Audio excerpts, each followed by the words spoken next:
Hey, Michelle. Hey Mel, good to see you. It's great to see you. It's been a little bit. It has. It's been a busy couple of weeks. Not that I try not to use the B word too often, but yes, it has been a busy couple of weeks. Well, we just came through International Women's Day, and that's a very busy time of the year for you. How did it go?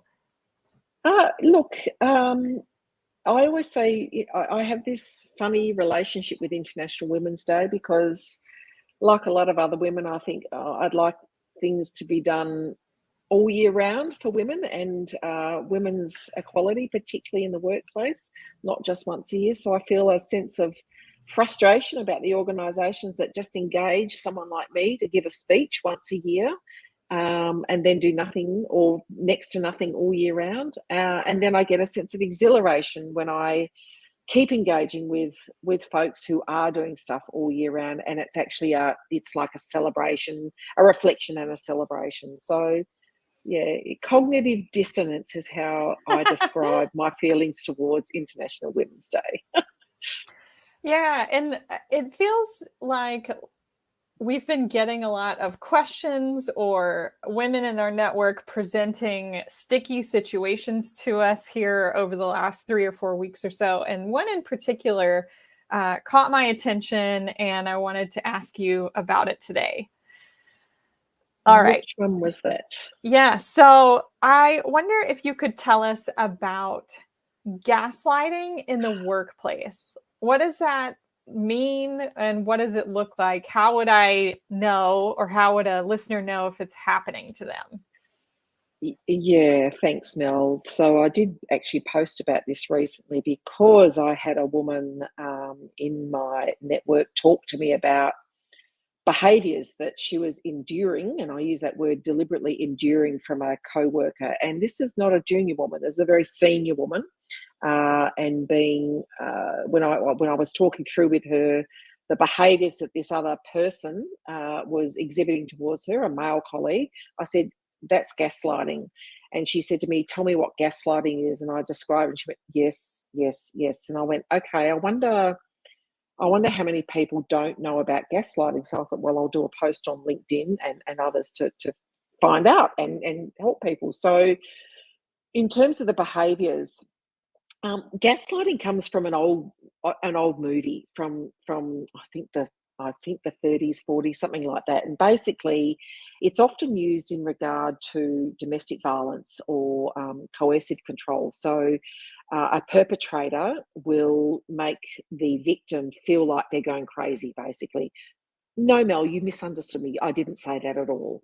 Or, I've actually just read a book, going back and messing up the house when she thinks she's cleaned it up. So it's actually it's a characteristic of domestic violence, but it also happens in the workplace.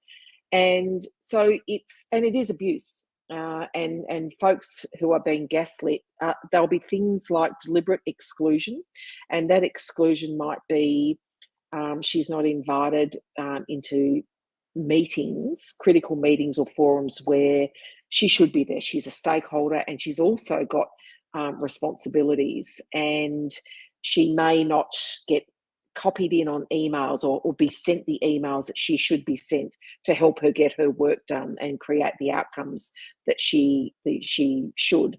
When people say, "Oh, why isn't Michelle here?" the person will go, "Oh, that's okay. I'll catch her up later. Oh, she couldn't be here when she could have been here." So that very deliberate exclusion.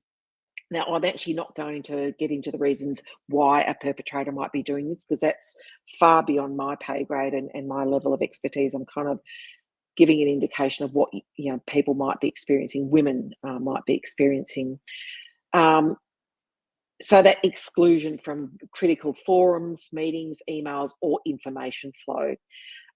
Picking at your decisions all the time. So it be, and in this particular case, this woman said she might receive an inquiry email from someone else. She'll say, "This is what we're doing." Then the perpetrator will come back, CCing everyone, saying, "I don't think I don't understand why you would be making that decision," or, "You're making everyone confused here, Michelle. Why have you done that?" So, instead of a one-on-one conversation, say, "Help me understand why you've made that decision." Or it's already been a decision made by the people concerned, just really undermining. That constant picking and undermining and making the person second guess herself.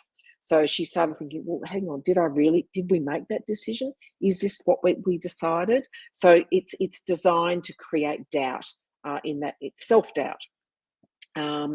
It's verbal abuse and often a public dressing down, but a private apology and remorse in private, but then the behaviour doesn't change. So, and the public dressing down might be an abusive or aggressive email, an abusive or aggressive phone call, an abusive or aggressive set of texts with other people on them, or, of course, in person. And when that person is confronted, they might come back and apologise, but will only be one-on-one. So no one else sees the remorse or the apology. And then, of course, the behaviour doesn't change. And like most perpetrators of violence and abuse, I will never do it again. Lots of remorse. I'm so sorry. It'll never happen again, but it does. So, and these are just a few. There are lots and lots of different resources and articles about gaslighting. And as I said, I was moved to post about it simply because I had this quite distressing conversation with a woman who was experiencing this behaviour, asking me for help. How could she manage the conversations with this person? And I just went, oh, that's gaslighting. And she wanted to know more. And I thought, I wonder how many more people don't realise what this is. And it is harassment, it is bullying, but it's quite specific. And it's psychological mind games. And as I said, I'm not going to get into the reasons why perpetrators choose to behave this way, because that will be very many and varied, but they're a perpetrator of abuse nonetheless. So we've only got just a few minutes here. I know you've got another engagement after this, but do you want to share anything with listeners who maybe they recognize some of those behaviors in what they're experiencing? So recognition is the first part. Can you tell us about maybe what is the next step to take? So yeah, recognition is the first thing, and then finding someone supportive to talk, someone or some people who are supportive to talk about it, and to almost validate that you're not going crazy. It's not just you.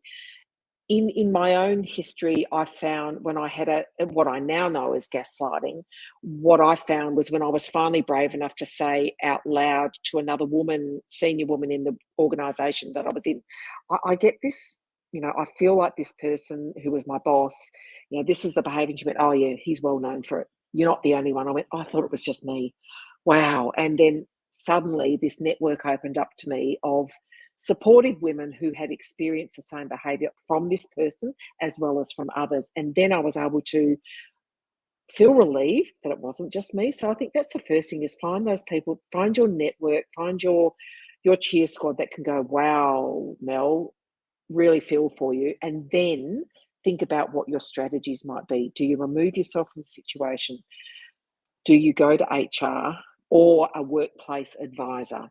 Do you have a women's network in your organisation that you can tap into? Do you have an external mentor or even an internal mentor in a different part of the organisation, a senior person that you can talk through these experiences with and ask them for their help about how you might manage it? So the reality is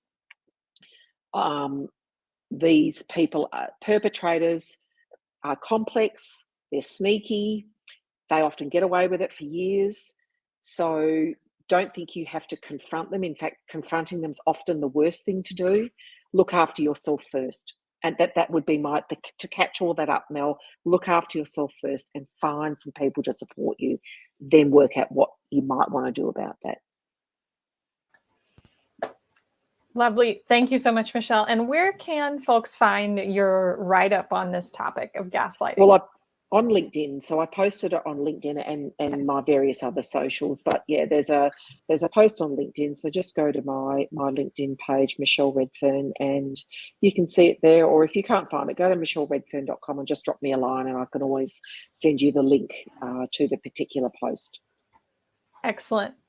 All right. Thank you so much, Michelle. And we'll be back to chat again probably next week. Yeah, we will.